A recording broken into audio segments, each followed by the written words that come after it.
pea le au ino le masina o le paio le kalesia. Te mama le tina malolo. Ai me se ai foi le au lusina o le tātou nu lotu. E ui alo o folau le totele. A wā foi fuanga le nei vaitau. Ia o te langona pea le angango le whaafutai le tua. A wā le wa mai le nei lau lau e tātou te whiofo futai ai. E watu ele lima le whaatalofa i le mamalu i ante oele kane si o le Etena fou. Ai me sei foi le paia o le au fia o mawhai o na au whanga poto i le whale o le tua. I greet you all in the name of Jesus Christ, our Lord and our Savior. The risen Savior, that is. It is just because of his unconditional love. That is why we're here today. Ai le ialo whaiva le tātou tāpoenga. O te manatu e le lei lava fi whaasoa i le alofa maleanga le lei o le tua. E peo le tātou masani. Let's share God's love and tell all that God loves you, and so do I.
God is good and all the time. Lelele tua. Ite miuma. God is awesome. Let's tell everybody. Oh my. All those with burdens, Christ did say, come to me so I may lighten it. Let's go seek our God. Le tapo inga I le tātua tua. I ala langa I le li I le larolangi. Mawhai pesenga I a te ia.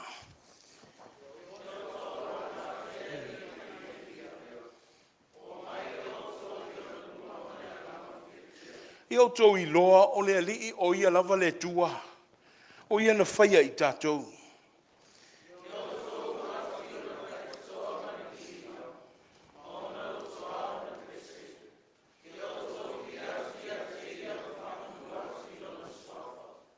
Shout for joy to the Lord. Enter his gates with thanksgiving and his courts with praise. Give thanks and praise his name. Let us pray. Not only are we witnesses, we too are partakers of your unconditional love. Grateful for the life given on a daily basis, lessons learned along the way as we grow in you. We look up to thy Spirit to assist and counsel our ways as we worship you in glory. Jesus our Lord, we pray. Wele ngata o moli mau. Au I mātou o fua wa aia o ngā luenga o lo walofa tūnoa. E vivi I whai a ele loto ma le anganga. Ina ia sula ina le mawalunga o lo walofa I le mea nei. Anganga pa I ae. Ngā lue ma fausia ni loto fau mo I mātou. Ina ia fau ai pē le wa ai I la ua fio le tua whai mea fau. Ono Iesu ke viso le ali I whaola. Wa mātou ta talo atu ai. Amene. Ma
tātou pepese I le tua.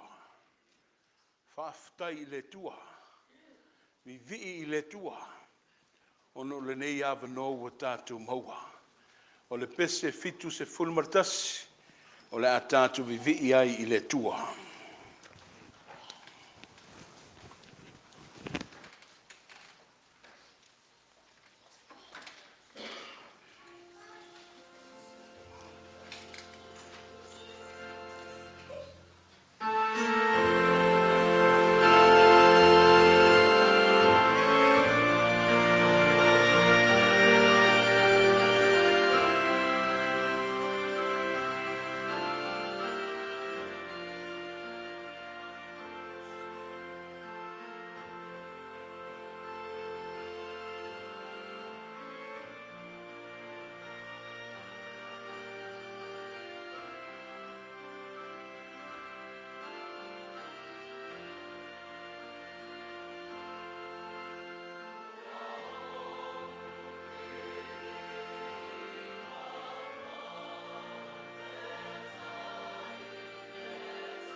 Whaaftai tong yola. A wā foil fulanga le nei tai au le tūlanga lo tātia le soi fu mana loina le kalesia. I lau whaalongo e mai tau ngō fia lava le au ngō le wha moe moe ma le moli mau. Tō tele lo malanga. O fua wa aia ia o le alofo le tua. Le olo malu pui pui a pē le tua. O lo tausi le uru fafo ma le toe fo i mai. I lo wawa ia tu titonu le fale. E no langona le mui fwai le olo wanganga wha malo le tua o lau pule lea. Le olo alala mai le tatu tina matua ia malu wha aftai le tua. 79 years I've seen on Facebook. That's just a blessing within itself. Tina matua ia to iwa lo alala mai. Me si o tatu matua malo lo. Manguma o oe le toa. Wha aftai. That's a message within itself. O ne pulea mai ngase ma mai o le tino. Le tātou vātu na nofo ma le tua. O le o ma whai mai lawa I tonu le whale le tua. I think we should give God everything that we have. Because of His endless love that He continues to nurture our lives. He's so consistent. O le alo mawai pe le ola. Ma mawai pe le wha moe moe. Ai o maia. Let us go to God in prayer. O mātou fia ina wa lātou whai mai. Tātou woi le whale o le li.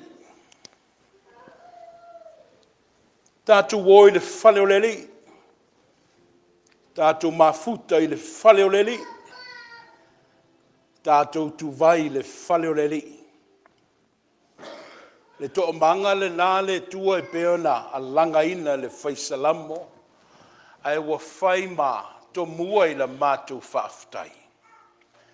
A wafo I o le whale mawai le file mu. O le maota I mawai le to manga.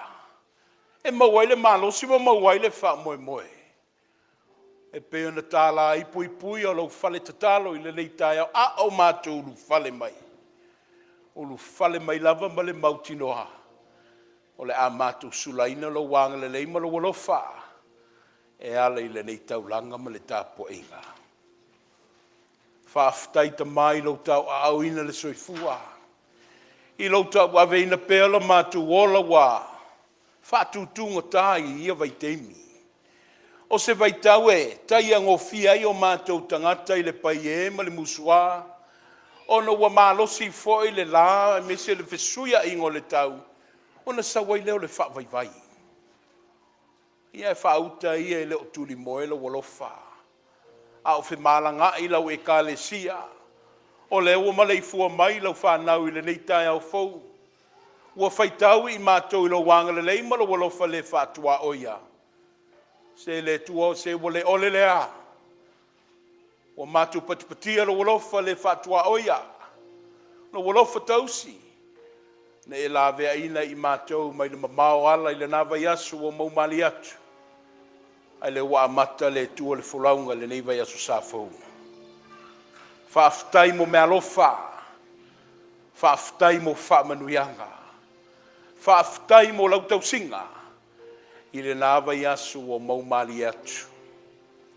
Mātou tutu le tua le neitai au fauma le mautinoa. Le olo walofa I le muta. O lo walofa e tau ave ma whaauawina pelo mātu wola. Le na pai lava le tua I le whainga tā. O whaasalanga le tua, e ngata I whaasalanga. O le na whaatautau aila walo pele o Yesu ke viso, I le la au mātanga. O le fu o le alofa, o e le manatu le tua, I le tangata malonanga le angatu. Ai o e whaitauina le tua le lalo langi ma lau whanau. Ina ia whaafo I atu I le atoanga peone e mua I fofo I nai o ia malato uma. Whaaftai Yesu I lau whaitaulanga. Whaafetai mo le whaoletanga. O le ewa, mai tauina le tua I le leitai au. Wailonga ai o mātou tangata. Wa mauti noa ai la mātou tū. A o le tautala foi ma le mātou whaasua wa maua le lotu tele. A wā le tua I le whaolatanga o la ua fio. Le whaolatanga na le ai lava se mea whainga tau le nei lalo langi o na tau fia. No o lava I le tunga mauma le oti le tua sa le ma whai o na tānu mia. Ai na whai ailo siri ese le tua. O au venga mamana pe na whailo. I le toi tu manu malo o la ua fio. O le ua mātou manu malo whaatasi ai le nei tai au. O la mātou tatalo le tua. Ia whaamalo sia lo mātou au nanga I hati oe. Whaatotua ina le mātou o le talitonu ma le mātou whaatotua. Ave ese le tua le whaapaie. Ave ese ia I mātou le whaamaoni. A ia soa ia I mātou le tua lo walofa. O lo walofa I la walunga I me uma. O lo walofa e salofa I le tua o pātua oi. O lo puni tia I le mātou vāwhisotai. O lo walofa peone e whailo mai le tua o le ingata I la ua fio. A ia whapea fo ina mātou ala lofa ia mātou soa tangata. Mātou tatalo le tua whaupenga ina I mātou. La lafu I le loloto la mātou whātua tuanga. Ia manino la mātou vaai a oi Jesu Keriso. Mātou mai tauina o au fuafuanga mamana. Ai meisho o ngā luenga. Ma fuafuanga le tua ne e whenga iai.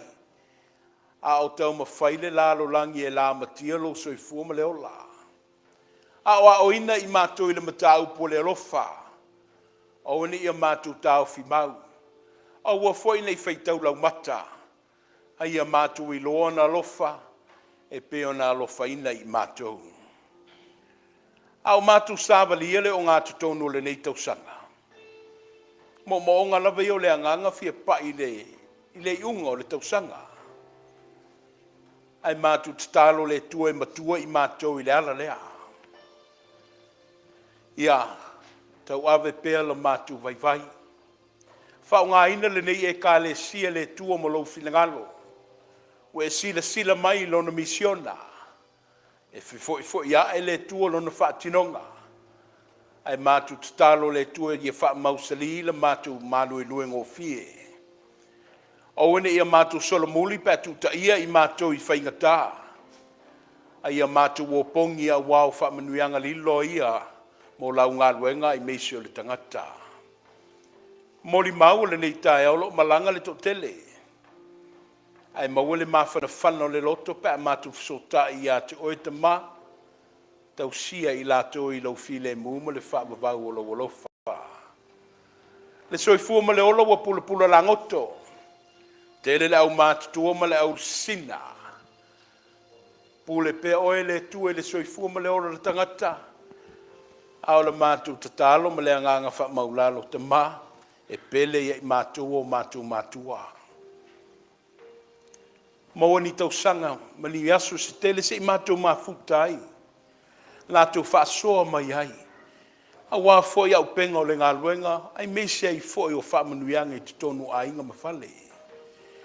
Le nāwai aso le tua na mātou, mōli mawina lo mea lofa mo le nei e kālesia, tama whanau le nei e kālesia, le vasenga whai waso le luafe luas fun martolu.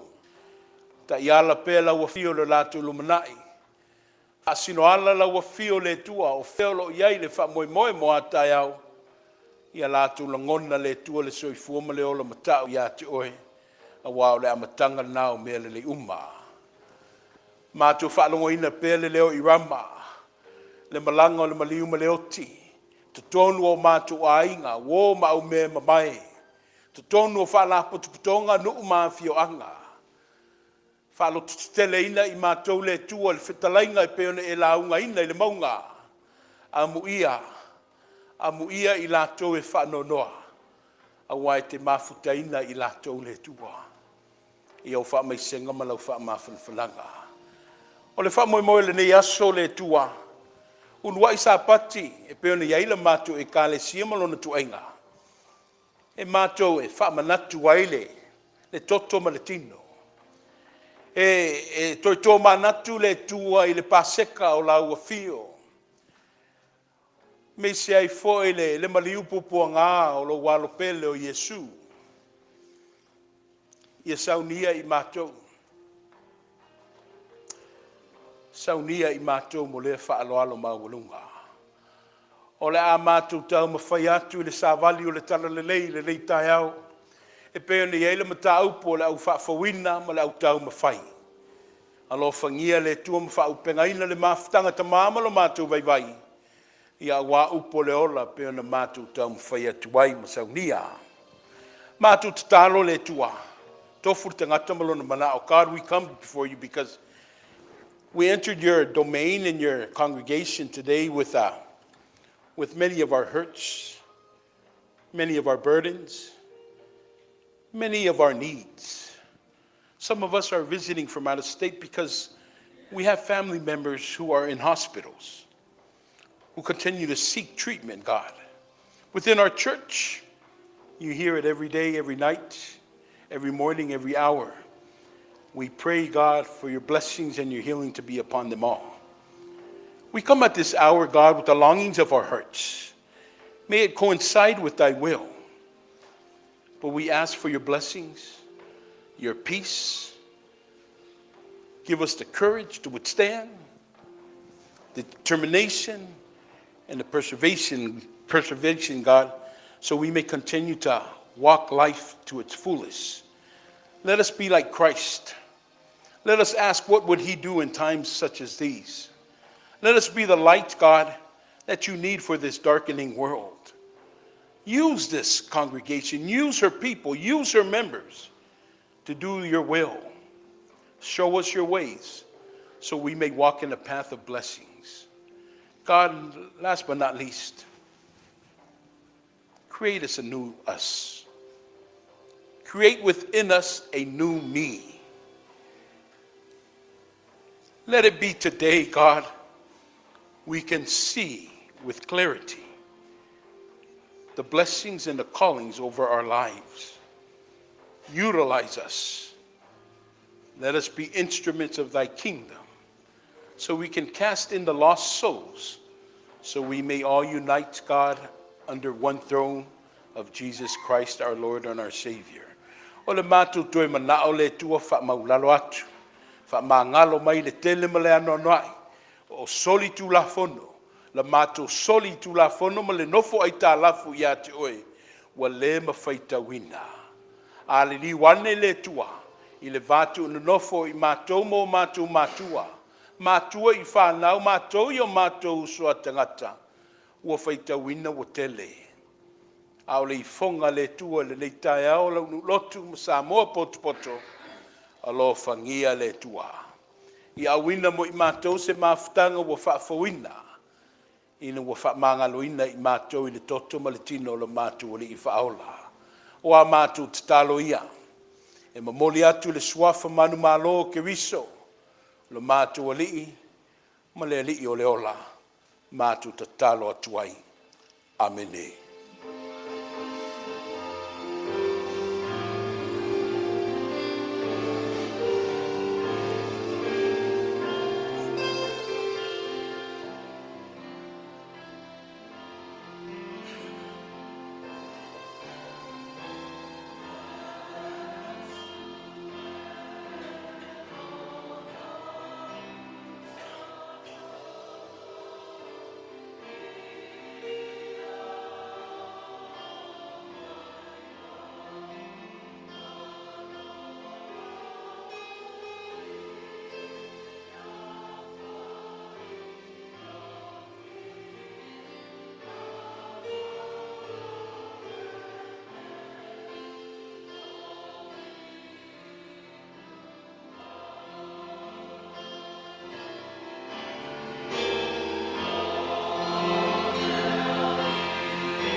tātou tō vi atu le tūr se lau sifulma le lima.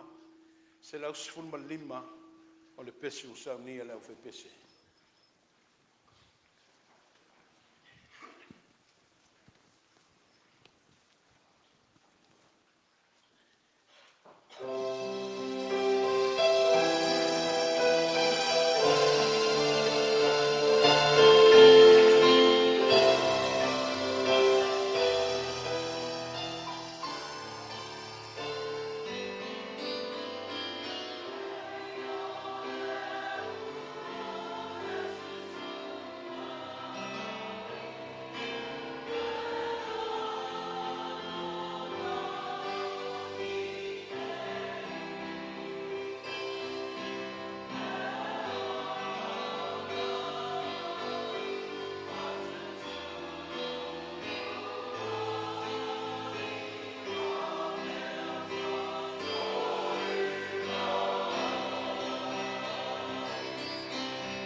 tusi faitau. O le ua ufilifilia le whaongaina le tusi lau tamwhai. Sau steimia na whalau tele ai leo le mtaupu. A o le tusi faitau o loo. Taitai ai tātou le tusi lau tamwhai. O le Mataio le mtaupu e fitu. O le a tātou faitau mai le luas fun malwha. Se o atu le luas fun malfitu. Mataio le mtaupu e fitu. Luas fun fa se o atu le luas fun malfitu. Our scripture reading is taken from the New Testament, Gospel of Matthew, chapter 7, verses 24 to 27. We will read in unison. We read all together. Read it from our Psalm 1 Bible. Mataio fitu le mtaupu luas fun fa, se o atu le luas fun malfitu, o le a tātou faitau whaatasi ai whaafonga maia. I la whionga pa ia o le tua a maua faitau. Ai se whaalongo ia upu nei, ma whaia e ia, o te whaatusaina o ia i le tangata poto, wana whaia lona whale i lunga o le papa, Ona tō mai lea o wanga. O mai fo I tā whenga. Wa angi mai fo I o matangi. Wa pesi mai I lea whale. Ai le I pa u lava ia. A wā wa whaavaina I lunga o le papa. Ai se whaalongo fo I au upu nei. Ai le whaia. E whaatu saina o ia I le tangata valea. Nana whaia lona whale I lunga o le one one. Ona tō mai ai lea o wanga. Wa o mai fo I tā whenga. Wa angi mai fo I o matangi. Wa pesi mai I lea whale. Ona pa u ai lea. Wa nuti pala ina lava. Therefore, everyone who hears these words of mine and puts them into practice is like a wise man who built his house on the rock. The rain came down, the streams rose, and the winds blew and beat against it, yet it did not fall, because it had its foundation on the rock. But everyone who hears these words of mine and does not put them into practice is like a foolish man who built his house on sand. The rain came down, the streams rose, and the winds blew and beat against that house, and it fell with a great crash. O afionga le tua, the parable of Christ, as we read and we heard numerous of times, but we continue to ask His Spirit to teach us. O ina pe ta ua, I lea whātu oto ta ua. I Ailao fio pe le tua o lava vi inga. Le wha manuma, le wha ne tanga nei se yo, le wha vavau. Wha vavau lava. E peo na amatalia le masino o mawai, o lea lava ua wha wawina. Ia sao le talisuanga le li, ia lewa incorporate ai foi ma le wha wawina, po le mau le au tamawhai ai wa wai mai ei kampani. O le nei tai au, o au tōwhia ma whilwhilia ta mauma le kalesia, ma alo ma whanau tama. O I la tō ia o le ataita ia le mau le au tamawhai. Ia ma whapapula tili le tātou ma tāupu. Ai le whaia le tātou la au. O le avanoa, e tu inatu le mafutanga ta ma. Ia ma alo ma whanau tama le tātou e kalesia.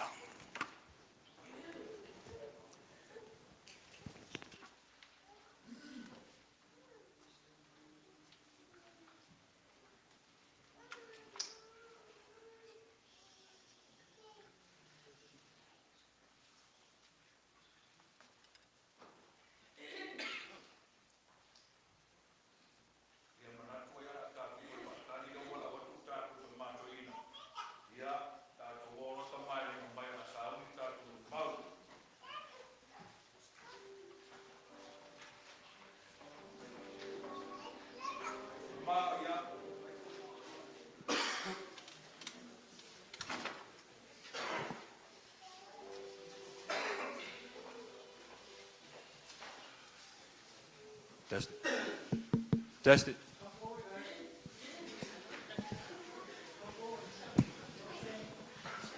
Test it. Mai tātou tamai, mai tātou tuspa ia. Mai tātou moni mau, mai tātou whawhawina nei tai au. Te ona lautongi e tātou mawhtanga. Ia le lau pese atu ai solo mai o tau.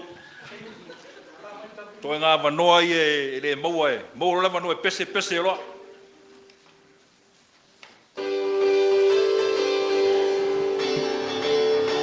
E alue.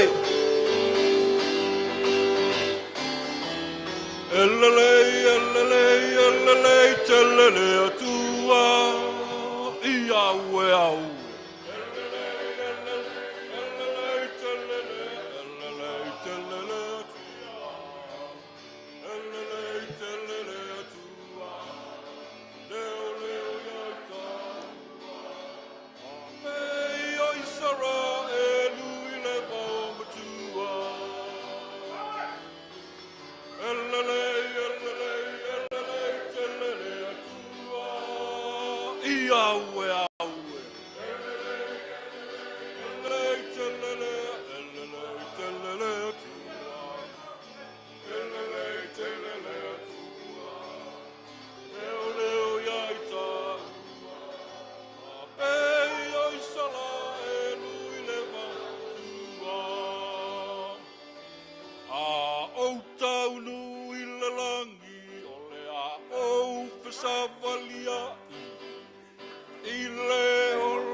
Apaleina uile pale ole olla tusi ala uingoa ile tusi ole olla.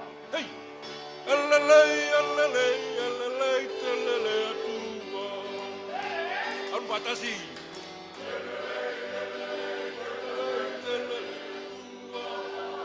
Iawe, awe. Telelei atua.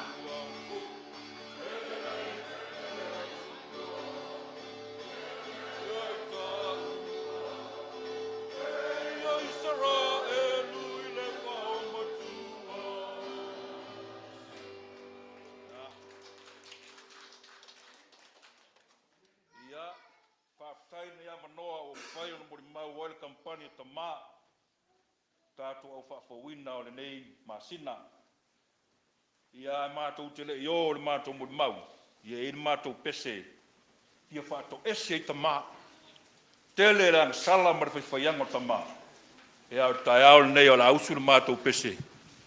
Mātou te whaatou ese i rumo le atua.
Talo le e umile mo le mau tamā tai au nei. Nane le au maua le mātua avanoa.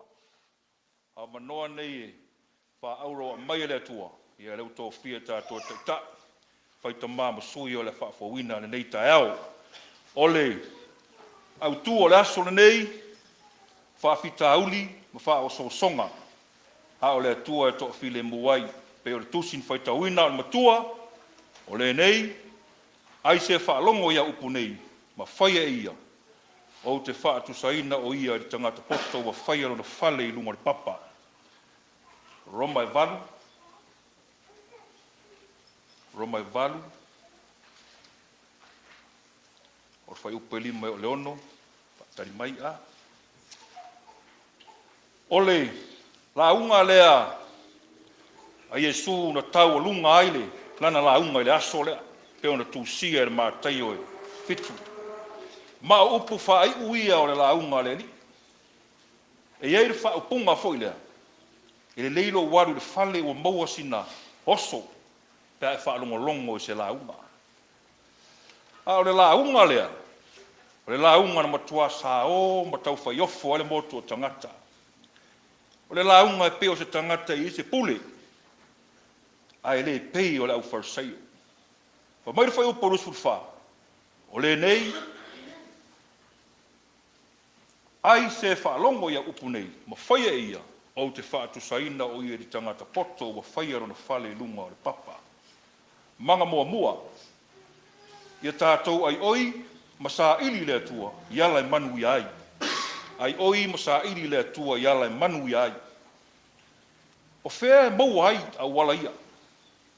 O whea lo tātou whaolaina.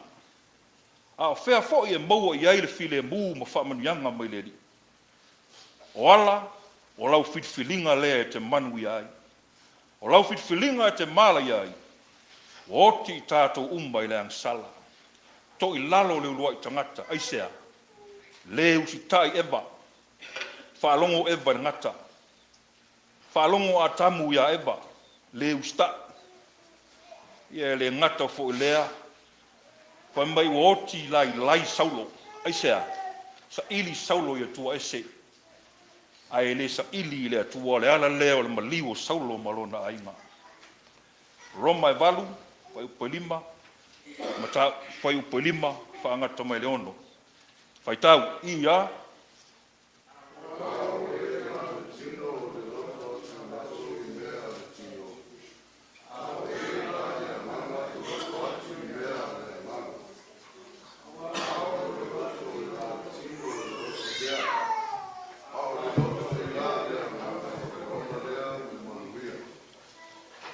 O upu na Paulo, o le loto i la tino, o le oti lea, a o le loto i la le nganga, o le ola lea mani manuia.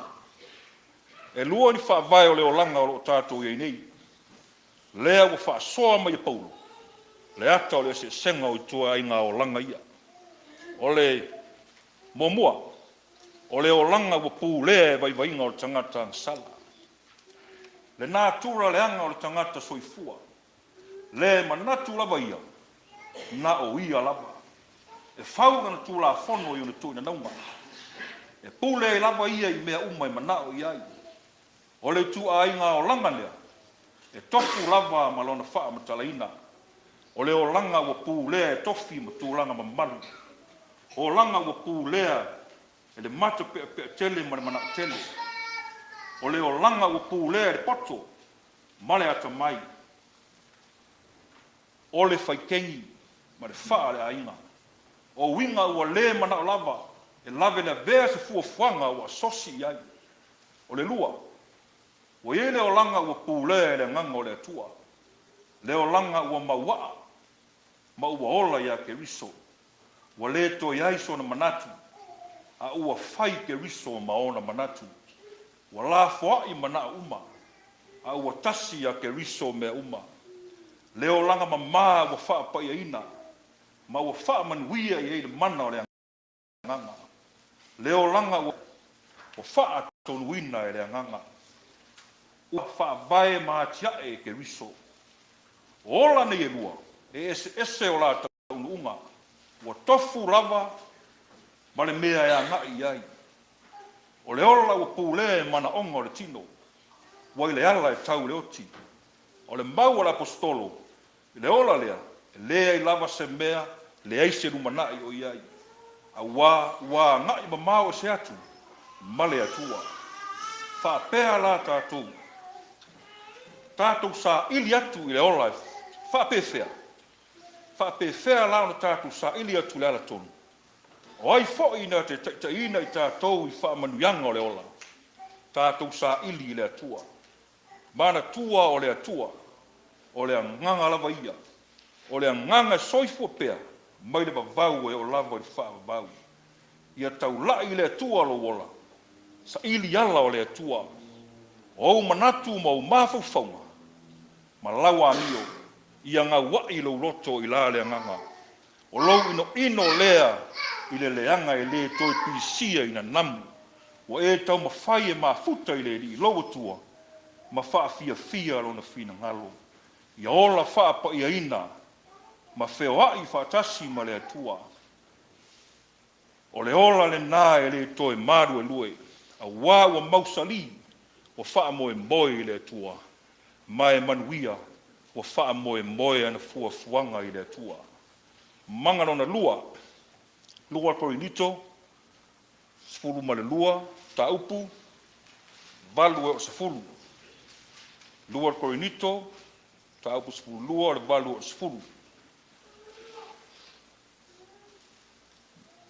Manga lua, ia maua pēr le loto tele e tau wivi ai ma whaingatā.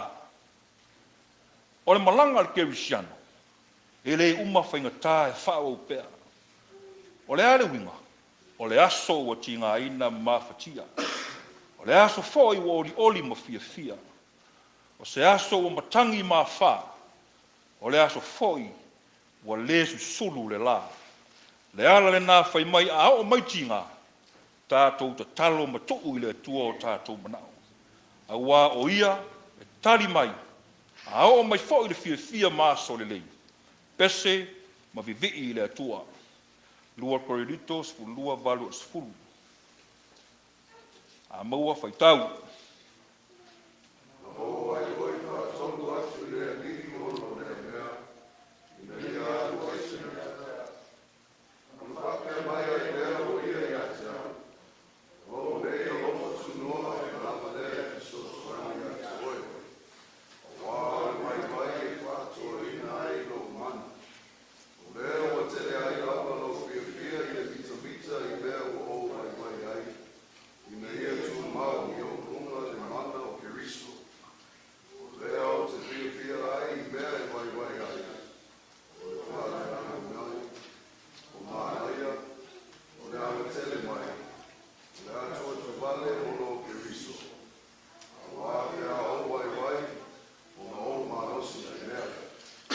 isina upo Paulo.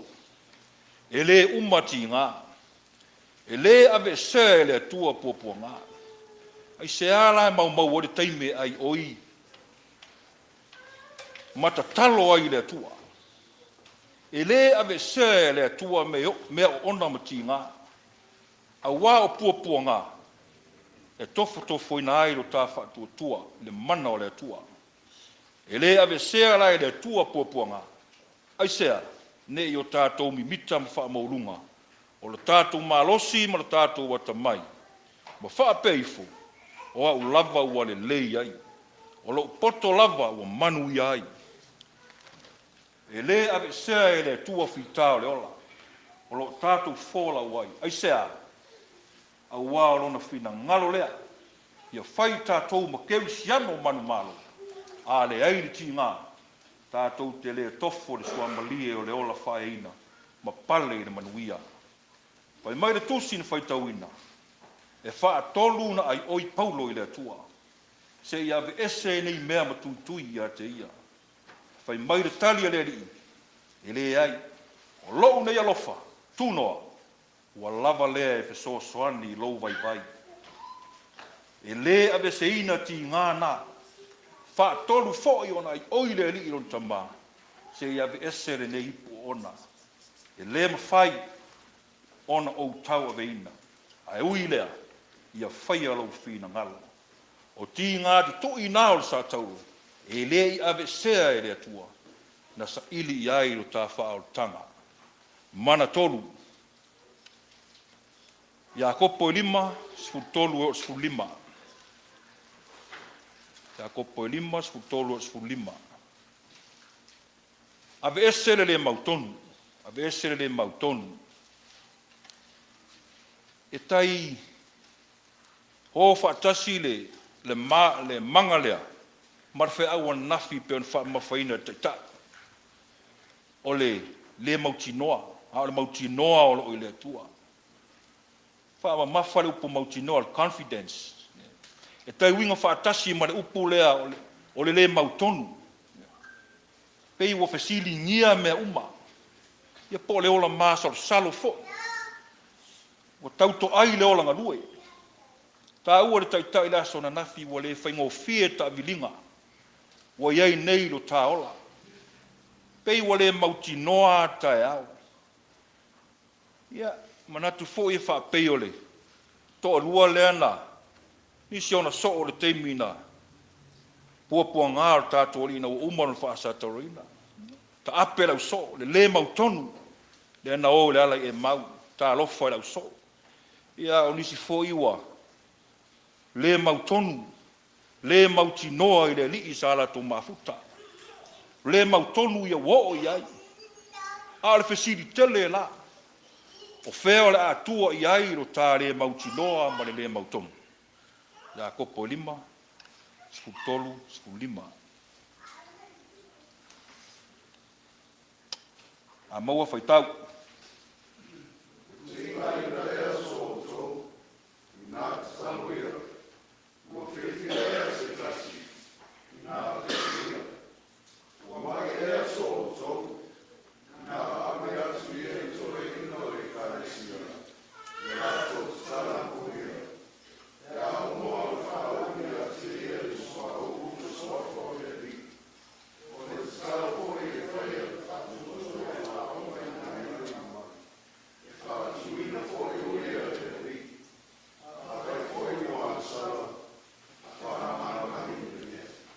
Upuna ya kopo.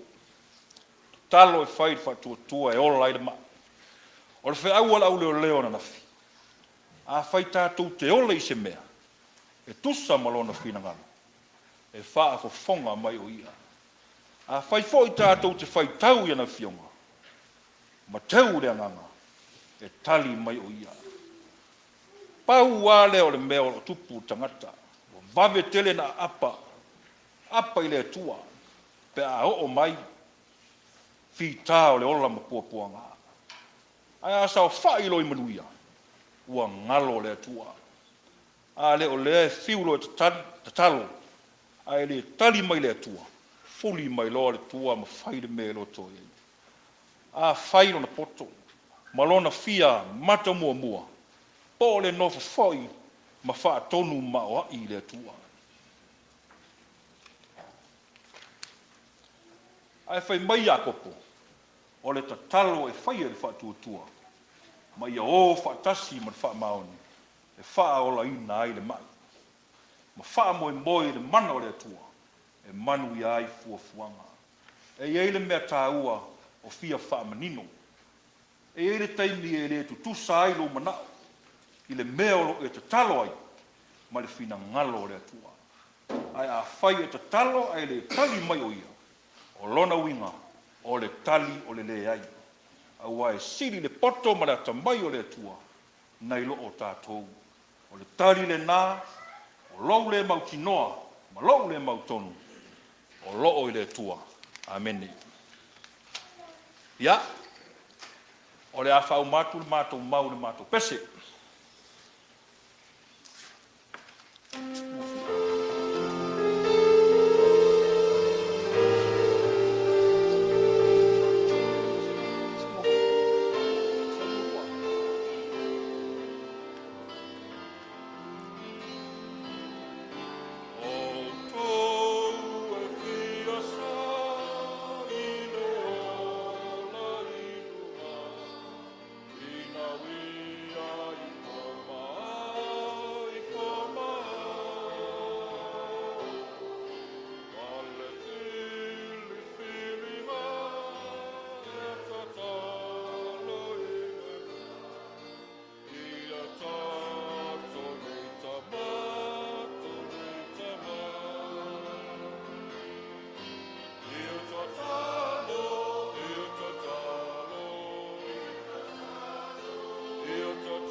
Manuia le Aso, Manuia taitai, Manuia kampani tama, swafo Yesu, amene.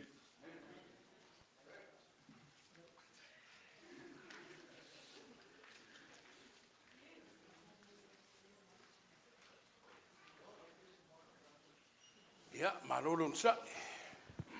O le launga foi ngā tātou sauninga. Na osau no atu aile, le na taitai le mauale, ma whtanga tama. Na au nei motu ngā awha. Ngā e le wha matua mai le tusi, ia e le ipairi, ia i le mawhtanga tamale, le matua. Ai nao nei mawhauwhaunga, whaupopo le mātungo fie ma le wha moe moe. Wa umana sau no aina le tātou. Taitai a mise le kampani tamale. Let's give me about 5-10 minutes and then umai lola ia le launga. But, you know, as mentioned, Lupo mentioned, this is the climax, i le launga, le lunga, le maunga. Le parable lena whaunga e le lii. Whafonga tasi mai le matua. Mai o le nei ai se whaalongo i au upu ma whaia. na mai e lola i le whaatusa. O te whaatusa ina i o i le tangata poto na whau i lungo le papa. Steady foundation. Ai se whaalongo ai le whaia. Ia ona o whaatusa ina leo le tangata valea e whaulo na whale lungo le ongeonge. We all heard that parable before. But the question is, why did Jesus climax ai? All of the teachings. Mai ele matau pue lima. Le launga le lungo le mongo se pa ia le vaenga. O le matau pue fitu. O upu mai ia. Ai wha uma le melea. Remember all the intro ai whainga o le tanto, o le whaingas SA, we have an introduction statement. Na mai e lola ia supportive facts. E wha matala ai mai le ulutala. Na mai e lola ia le application. Le composition o le mea. E wha matala matau alunga ai le tau au fianga. O manatu malangona pe na tupe paina. A opo i o whai matatu matua, fa mai le fitu, luas fulfa i le tusi a Mataio. O le nei ai se wha longo ia opo, ma whaia, o le tangata poto. Ai se wha long pe le wha longo, ma le whaia o opo, ia o le tangata valea. Le manu lau tifu mai o wha fitauli, ma wha usosonga. Au le tuae, e toa mangai. We're surrounded by trials and tribulations of life. Everywhere we turn, even within our household. O lo iai fita matu ngā ma wha usosonga leola. Ai le mai le manu lau ti, e tua lava i le tua. We can find hope and refuge in our God regarding all that we are encountering with. For mai uputomua o le tāmatua o le nei. Ai se whaalongo i au upu nei ma whaia e ia. E leo se whautuanga whai la e lo tu atu pe e te tawhili sa o loto ai lea pe le ai. Au le tua lalo i le tangata whatutua. Mai le tangata whatutua wana i loa le pongai ma le awala o whaamanuianga. Le tangata wale whaamawalunga ma whaamoimoi sonata mai malona malos. Au ni te mau a inga foi wana maua. E whaamoimoi ai ma whalangolango a wane anga iluma. Ai wha mai upu. Ai se whaalongo. Ma whaia upu. Longo wingana le whaamamawhale, le hearing. Whaalongo. O le whaalongo i lo manatu o le amio. O le amio e le leima manuia ai le tangata soifua, pe a sao le tangata lea le whaalongo ai, pe sao foi upu ia lo whaalongo ina. Au le amio foi, e le anga mamalai ai foi le tangata, pe a se le tangata e whaalongo ai, ma upu lo o ia whaalongo ina. And the Bible has many examples of these. Vai la le sao le tangata wai noa. Ma le lei o upu na whaalongo wai noa. O le na whasao inai o ia malona ainga mai le lolo. The father of faith. Le whaalongo o Abraham o i le tua le na mafua na pale ai o ia. O le na whai ai masao le ainga o le au whatutua. Because nga le lei le whaalongo. Sao le tangata na whaalongo ai. Mana tua na manu. La manu foi le risili o le tupo suria. La manu le na maua le mai le pela.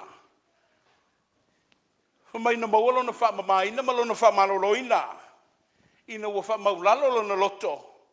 Ia mauia wha longo ai loia e seia. Le perfetta le tua. E o foi ea le sifi o lau so. Le taitai o lau so Peteru. Peteru foi la elena ave i le vai o kalelaia lena ao ina le po atoa. Asa le whai wale se mea na maua. Ua ngata lona malosi malona to mai whatautai. I le ngata I whale. I le vai o kalelaia, but that's there for him. He's been fishing there all his life. Ai for mai peka. Ina wa whalongo I le li. Malona whita lai mai. As we see in this parable, Jesus is using the house, the building of a house. It's just he's using it as an analogy.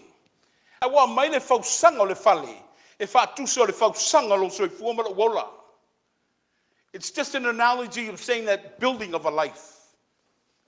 But he's using a house. The point is that you are building your life. That's what we're doing right now.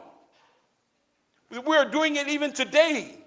June the 4th, whatever date it is, 2023, we're building our lives. You're building your life, I'm building mine. And the foundation we choose is the most important feature and element of the building process. In the verses that follow that we read, Jesus gives you two options of building on.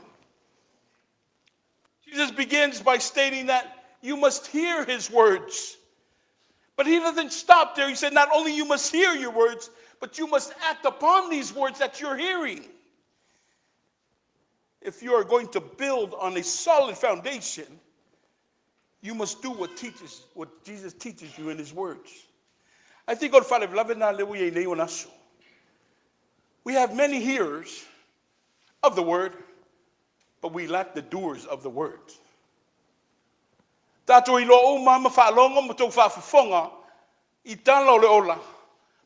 being applicable to it, applying it within your lives, I think that's where we struggle. And some of us, we sink.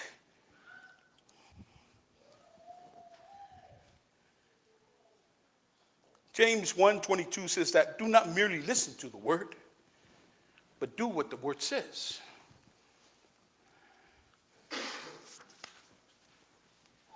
What are the words then? Just what are the words?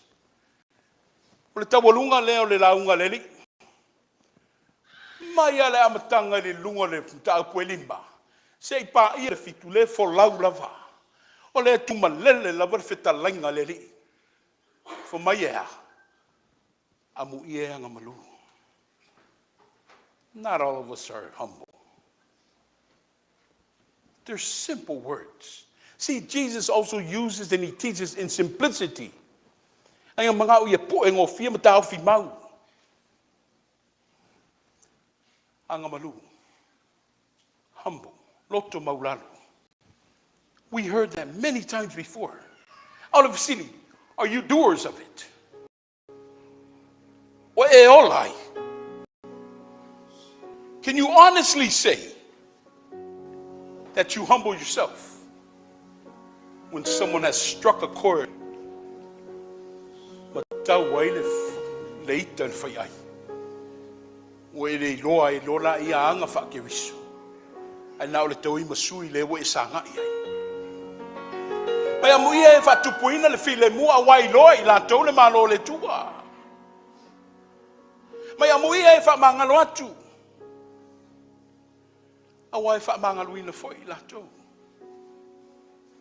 See, we hear this over and over, but are we doers of it? Not only that God teaches us that we must love God, just like how we love ourselves, but he says we also must love our neighbors. Our neighbors, we have enemies in those neighbors. Are you loving on your enemies? Can you honestly say to yourself today that you have passion and compassion for your enemies that have done you wrong?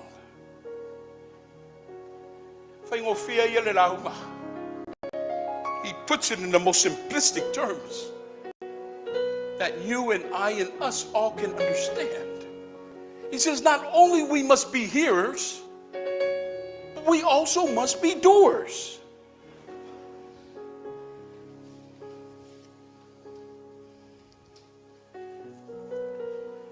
It's crucial that if we catch the fact that Jesus doesn't say that we are wise if we merely hear his words. He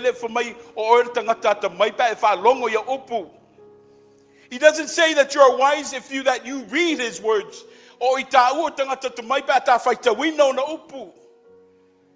He doesn't even say that we are wise tangata tamai if we study his words. Ta o tangata tamai pa fa ta su su. Ma with ili an opu. Ilo fa me ile ri mera. All he says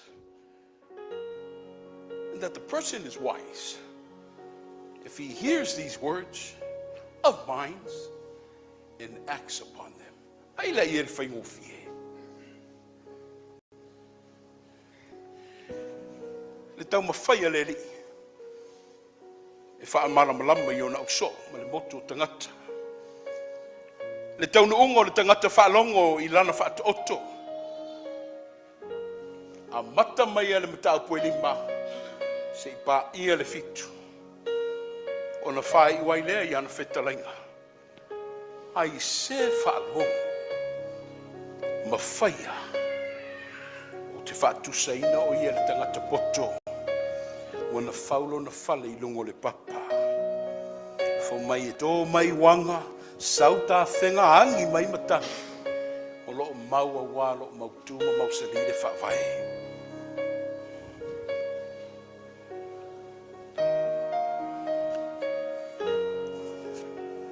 Le au fiai. Loo nu ue, e le whaititia lo wanganga whaafutai le kalesia. Mai le nā vai aso, mai a masina e whia wa tuanai, tau te lei malo lo lava. O le whai longa manino I atea, le ngata lo tau whaafafonga I upua le tua, ai o lo tau whaatino hina foi, o ana whetalainga. O se le tae ka le sia, wa mata foi na va ai le moana sau. O upu wa masani ai le atunu. Na ona moana lava le sami le sei a fe ai o yai. E fa penala ngona le tangata e fie fa longo I le tua. Ma lona fetalai mai. Ia ma fa tino upu tau I le tua. Fo mai ea, po le ala le loto o whainga tā ma fa fita uli fita ia I mfrangai. E le popole pe atunga lunga I le wha moe moe a wafo I le ua mautu o le ua mausali le papalea le wha vai leo Yesu ke riso o le tātou olo puni matangi whamai le ngato le popole a whamai ia I tā unga ma le alofa ma le whea alofani mai fea songi ma le amio tonu ma le file muto mai le tua. E le mawhai fo e na paulo na fale I wanga. Ma tā whenga, ai mesi o matangi ma pe au vale o leola. Awa le ua whaalongo I le manino. O le ua tātalia le manino. Ma ua tā ustaia ma whaatino I lona manino. So stangata, so se ainga. E o lawa I nuu ma whaana putuputonga, e o ia te oele tena fōma, au lotu me ka le sia fia. E whaalongo ma whaia le whina ngalo le tua. Fo mai e whau mai lona lau ele le manui o le tua. Mai e atia e mai ona lau ele, le whau sanga o whamanuianga mai le tua. Mai e whtaia I ma le alofa ma le whamaoni a so ma le ola. Fea songi ma le amia tonu. Ua pua ina le mātungo fie ma le fia sila mai o le tua. I lana whanau e whaalongo. Ia ma whaia o ana upu. I think it's our time to build our lives, people. Build it on a solid foundation. Build it on Jesus Christ, the rock of the church. The one that died for us, just so we may live and we may continue his legacy. That's living proof right here. Mai na wina mai ele tuolo na lo pele yini o nei fano oi o nei maliwa o nei muta I tauha ai ta mo lo na fa va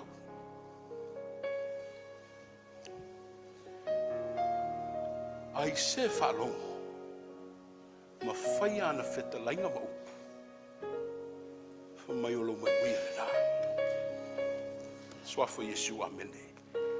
Tātou pese, i le pese o saunia lau whai pese. O le viinga i le tua.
Are you worthy of this?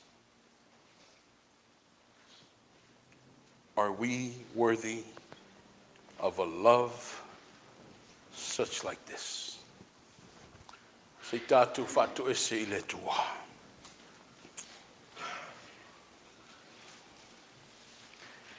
E whaamatuunga tā le tua, le tangata mo na langona.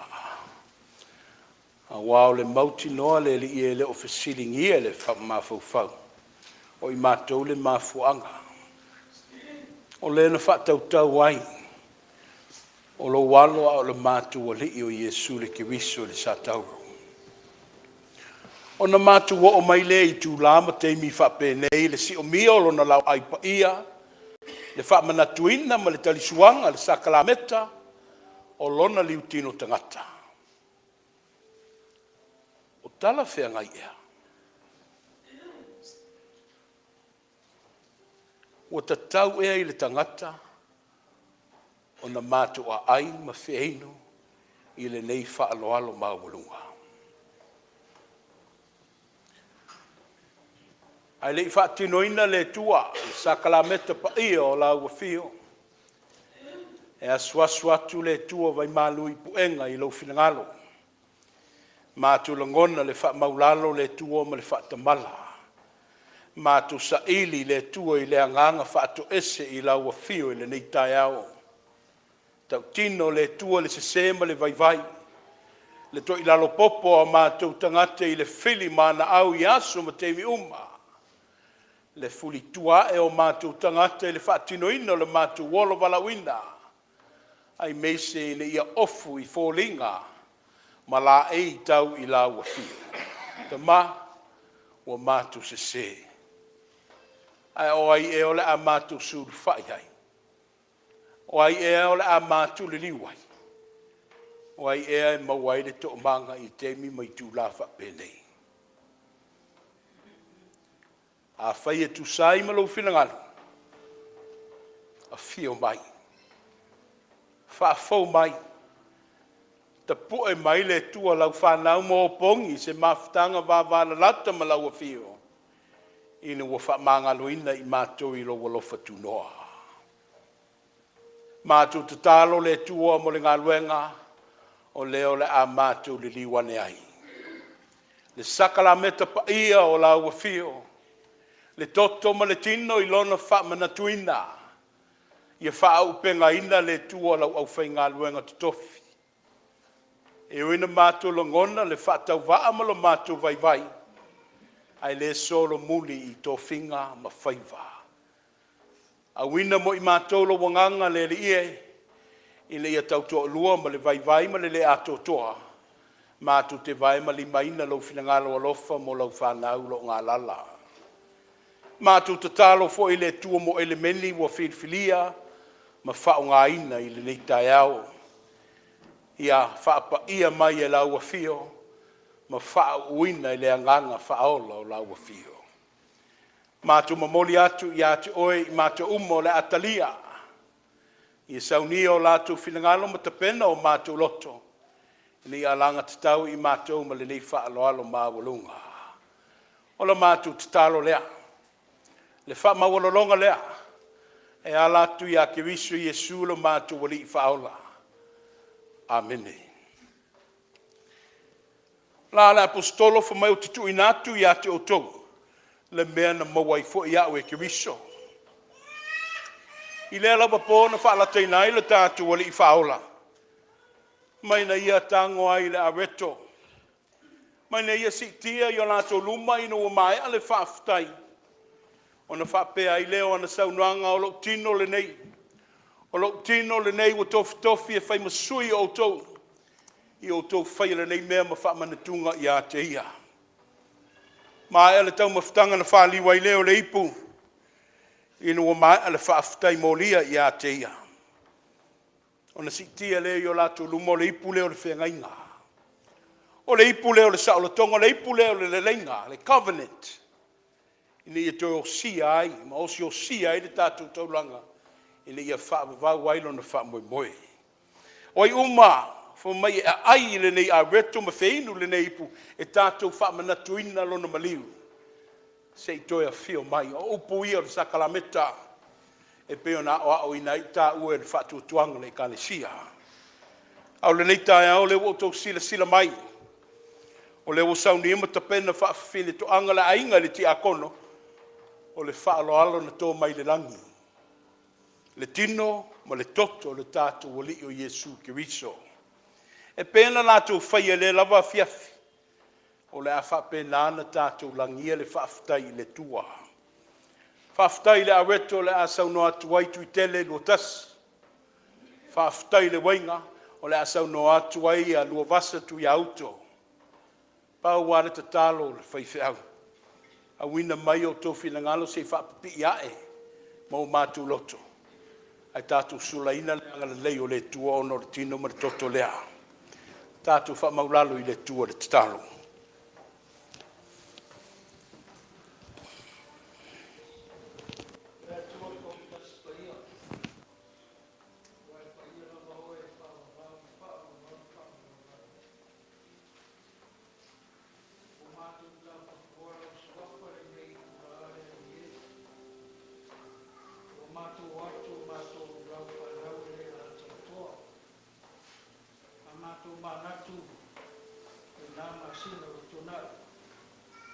Oi lava I mātou. Ia masala ma le whare tongi rumba I lau whio e tua. Mātou watu.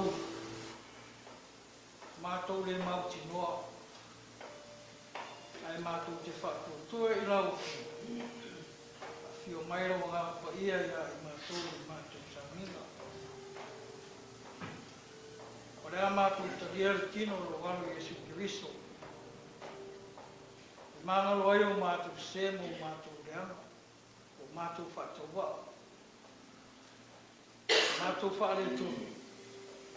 E ari e. A whio mai o a au. Whamangaro I ai mātou. O mātou ta mātina, mātou tua se o lawa I o mātou whanau. O wha e kare seina. O mātou le mawhutere nei tu rā. Pai mai pai ato a au le li e. A whai o la mātou taria. E tino o la waro Yesu Kiriso. Taria ma le whātu tai. O le mātou te talo lea. E alo o rama suafa Yesu o mātou ore waro o tuara. Lo mātou o li e. Tā ngā pui o le nei maunga pai e maunga whare mai lau whanau tā wā. E au ke usiango ko I ai le tatunu. Mo umia fo I le ria le I e le whatutua. Wasa tei ai le whalongo au I titi. Mo tāla vau lo la whake usiango. Me io mātou māna tua sakameta. Whamantu. Au wele I e se alofa lawa I ngā tete. Au hao le whatusa. Pe wai toto pa ia e tu hai mātu. Te tele no dau. Tau na mātu hoia. Te wha ato to hai lau rio. Mā ngalo hai I mātou toto pa io lau. Lau lawa suafo na mātou wali whao lai totas. Amen.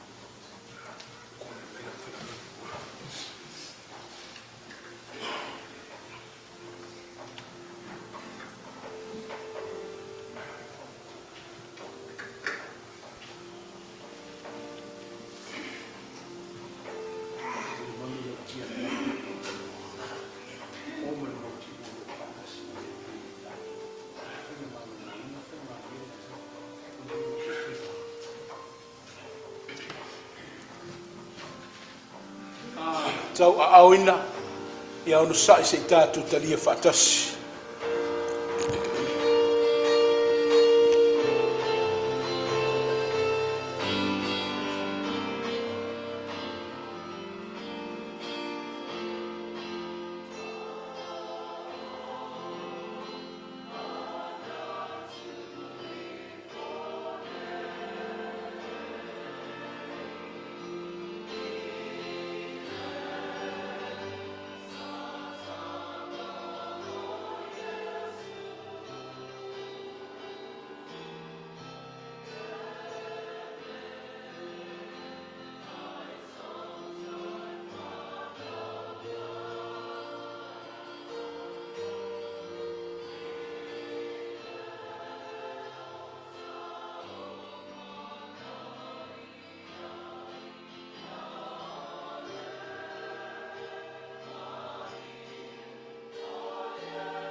whaftai e pēna sitia.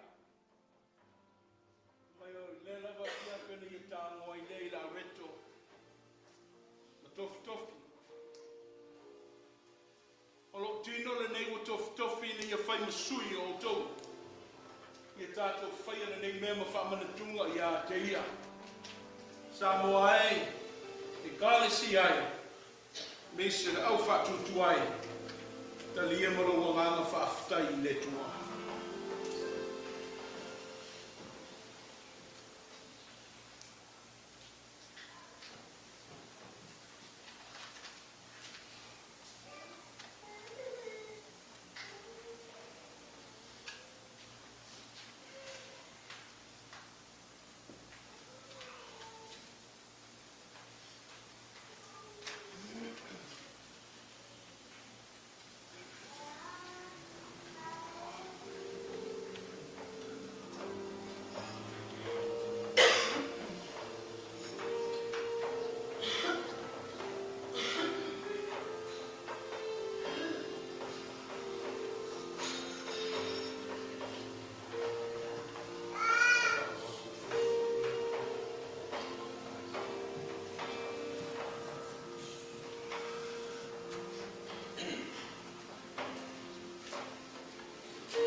sia I tāua.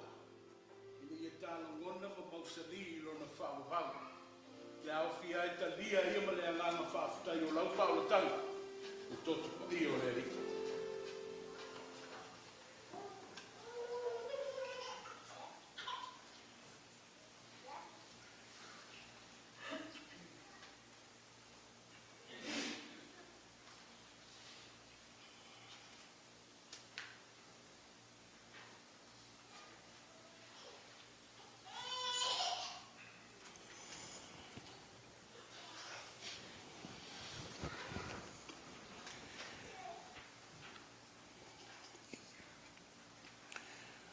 ua mātou mōri mawina le tua o lau whai mesili. Na mātou o mai ma le ngā lala o mātou tangata, ua whia inu ma to manga i lau wa whio le wha moe moe se i wha wawina le wholaunga. Ai me se ai le sāwalinga wa amata lia le neiva i asu fau. Ne le tali tuali maina, o lena e le liu mai le tua ma e tali wha alo alo i mātou ma le mātou manao. O lea ua mātou a ai ma whieinu i lau wha whawhau. Se malosi whaasili wa maua ai mese le soifua ma le ola maloloina.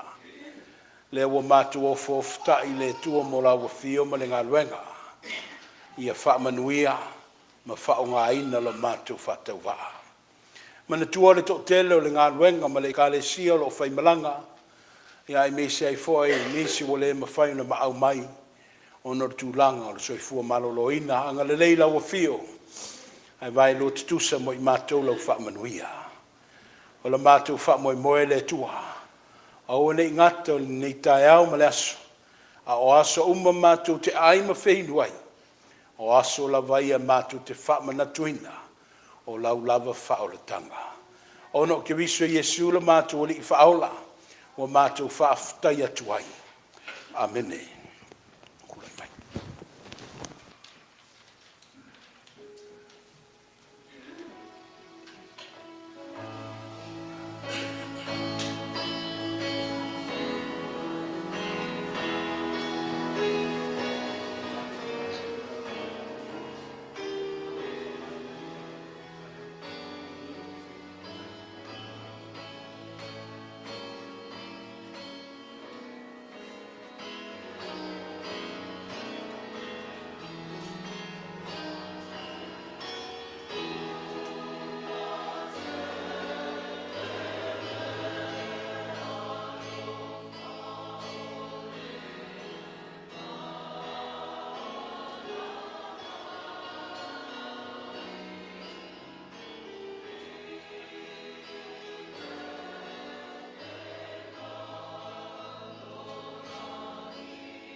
Pese, o saunia le tātou o whai pese o le veinga i le tua.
le loto ua whaamaliaina le tua na fuafua tuai le nei taulanga.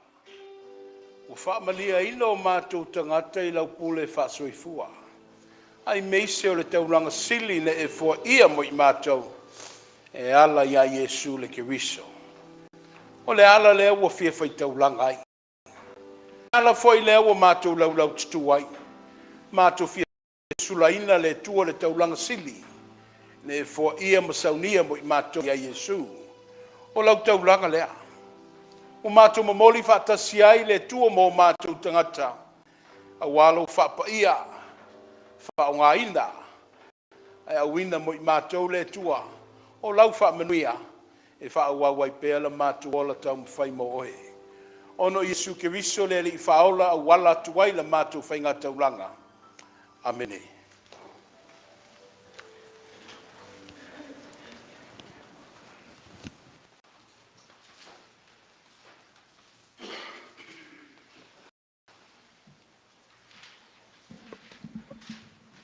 Ia, mawalunga le, vi inga fa fo I le tua. Ia na ye tatu tapo inga le nei tae manatu o le wa mua I lou le ulu tau mamau. Tō fo I le tā mute vao I le lofa malanga le leo le tua era na upforfola. Ia le ngata na mori mawina I nei tae au. Ia le ua tō matau fo I lana au auna tatu ta mafa le nganga.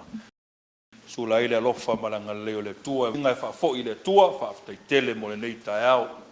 Tai tatu ta mato ina lon sai e masfor fa malos e wi funa tona nau tatu ngaluenga nei aso ia vi inga fa fo ile tua ni solana tatu ngaluenga te tono lo inga ruenga e manis fo ile fo fuanga nei vai tau ia eleni mtau po tele paule me fia fa la ulo atu ia o tatu fontanga masalo le aso saru manai ia whaarongolongo mai pē lungo tātou tūlau. Ia mautino tātou whono le kāle sia whaamalosi mai wa awhatau sanga. Wanga luenga whaiare tātou e kāle sia. Walau atu e mawhtanga ta mai whaamuri mai pēa uma le tātou whaamoe moe. Tātou sauninga na sinam tā upulawa le 5 minute. Ia tātou malo lo ai lea. Tanga I whorkalena nau tu whaatu tae au. Ia wafa solongo neiva yaso. Ia manuia telele. Tātou mātua whale nganga manuia fo I sa moa lo tātou mafuta na I o tātou ainga. E ngata tono malu malu o e fo mai moa mai tunu mau to te fono malu le kale sita malu e o lava I whanau. Ia manuia ne yaso ma le nei vai yaso fu ngā ruenga o le toi le nei vai yaso ma banga whaftai tele.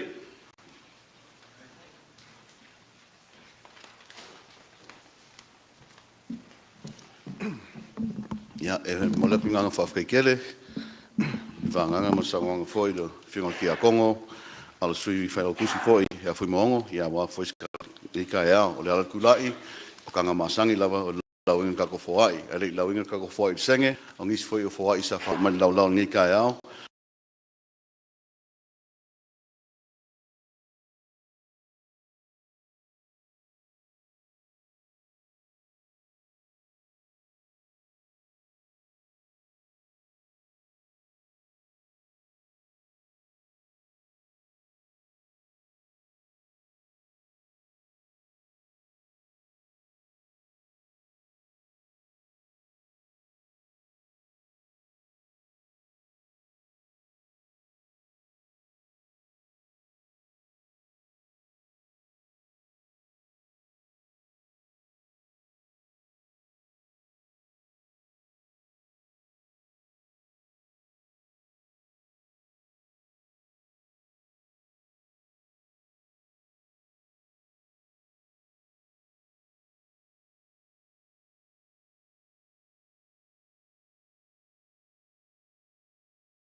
ai mo whakawaa.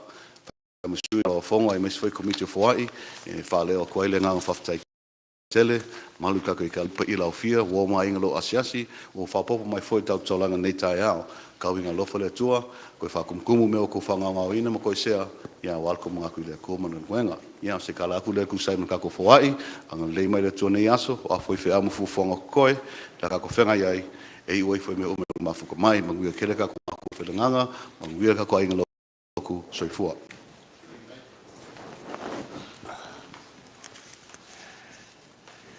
E whaaftaile ma malu le kanesia. Ale whaamalorosi mai le ngata uta poenga.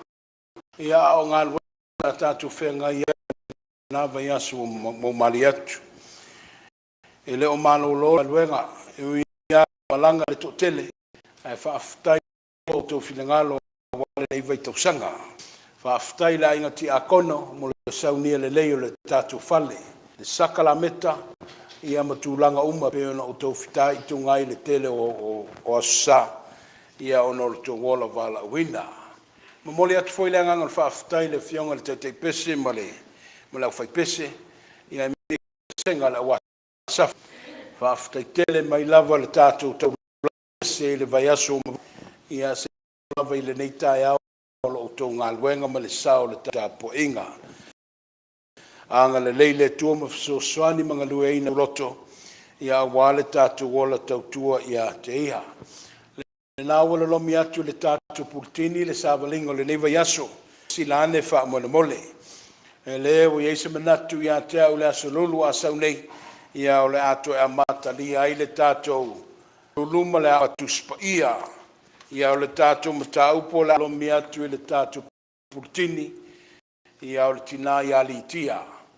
E leo le misa le fua, ia o li tia o lo mau e le whenga inga fau.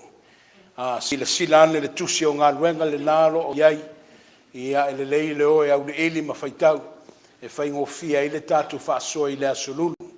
O le asolulu le tūlai ono, ia e whai ai le tatu aonga tuspa ia ma le sauninga o le tatu o ngā titonu le vaiaso. O lo o whai a pēr le tatu whono tatalo, e le o tau fia. Tau fi me uma ai le tau fia le fono tatalo. O le sauninga pito silina tau le ia tea. Le au te tau sisi ai mo tau mwhai e whaolaola. E o i lava lo to ngau ngau. Ia au le mea tau i e whatau nupea. O le tatu fono tatalo mo le neiva yaso me i mai luma. E le o le valu au le fitu. O na i eile wha moe moe le tatu pop up for a purpose. Sa ilinga manuia le au televou e amata le valu. Fono tatalo maftanga le au leo a tala whengai, malos o mai e tātou tu vai ma whai tatalo i le tua, ia i le tae o aso na i nei le tu fitu.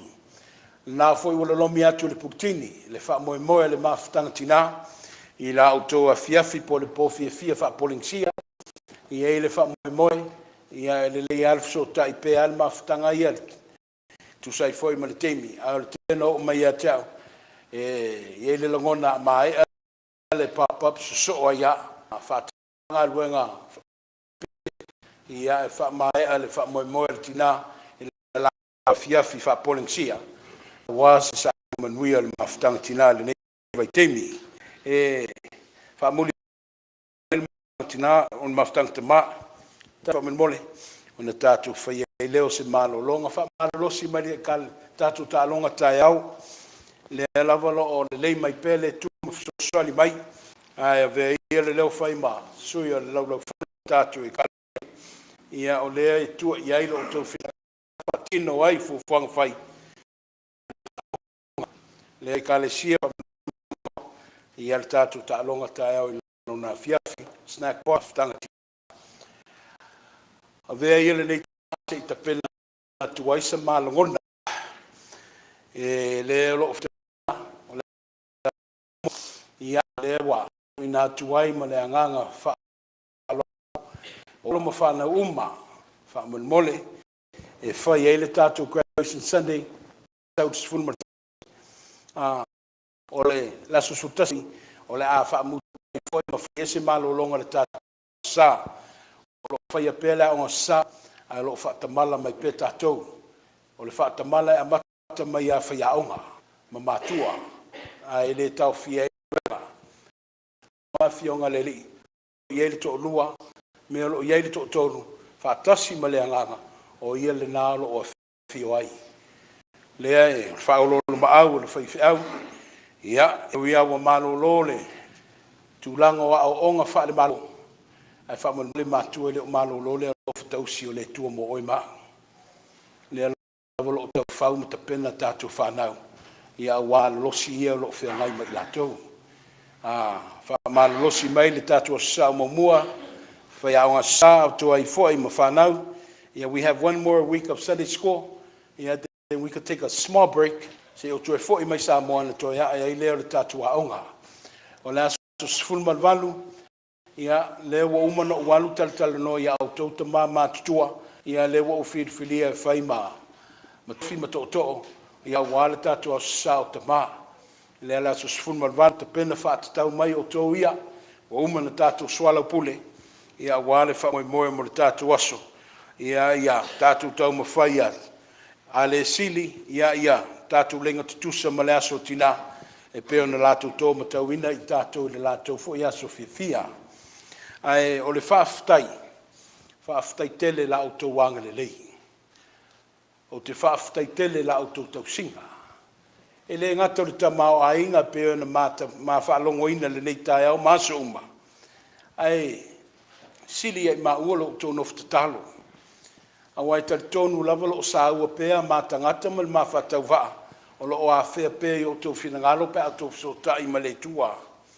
mana tua le fai au mo lo to lua i le ngaluenga ma le olo lo vala winai la ua le lo mo wai ma malosi ai wa veo wa isa pati o masina te tas ia le wo to fati no ina i le nei se le ni pa ia le nei se le ni taua o le avanga watu langa ma fa moe moe le o ainga ma fale ai le wa ma fola mai nei a wa Ailao ma Doris ma le ainga ve ia lo le vai e sulaina le fa alo ma volunga lea ma moli atu ai le ma fa taitele mai le taele o loto manganga ia e wale la auto to singa ia ma ue le kalwenga o lo to faia to tele o tu to mala lava o ma le tatu maftanga fale fafo po fe tatu fe ia e le ma fai lava na tau fia lo to au ma fola ai mesi lo to wanganga i le tua ma le tatalo i le tua lo leo ina le ma tangata fa te va anga le leile tua ma sanga fa manuia ia tele pe manuia ia sau tua lasia na fa manuianga e le ngati tutonu o to fale ma mauta au me uma to te fewa i mawhaia ia manuia o to au manuia le soifua ia ono le manatu mai le tua malan au whainga luenga whainga soloai manuia le neiva yaso malona fa moe moe sa valinga o la whainga iai ia malu pui pui i ta ua mai le alofa maleanga le leo le tua ma aftanga te ma 2 minute ona tatu whaiei leo se malu longa a o le au te lenga ia manuia toenga o le sapati o le atatu whai u le tatalo ua mai a le tua ua tau masuasua o mato ipu i le tala le lei o lau fio ua talinga fia longo le tua i le whaaso o le maftanga te ma sa lato molia mau e fia le tua ia matu te ola mata alai ola ta pena penai ia wale anga iluma le tua le ia se e tua iai mato mangai matou i le nei lalo langi o whaingata ua na o la ua fio lava le tua mato vi ia la ua fio le tua na tali sua whaamalia ino mato langona mamanao na mato a aima fea inu le tua i lau whaulatanga o lea wa laio na maua le malosi fasili ia e tomua i le neiva yaso malo na savalinga anga le lei mai lau a fio a o fauta ape lau e kalesia ma Samoa a wafu o fuanga masani o le neiva yaso mato manatua ma le alofa le kalesia malanga ai mese le mato nofo vala ai matama whanau le kalesia ia o loo a o tawina pea le tua Universite ma kolisi e o lawe le lau mua o lau e kalesia o au o la mato tataro ia tu mau mai ai mato a toa ai ma lau whanau umai le larolangi le maruia ma le fi le tua le alofa o lau a fio e ala ia Yesu le mātauna. Ia o le fesoasoani sili lo mau e lo lava ngang pa ia. Ia i mātou nei māso uma se i o lava i le whaavavau. Whaavavau lava. Amene.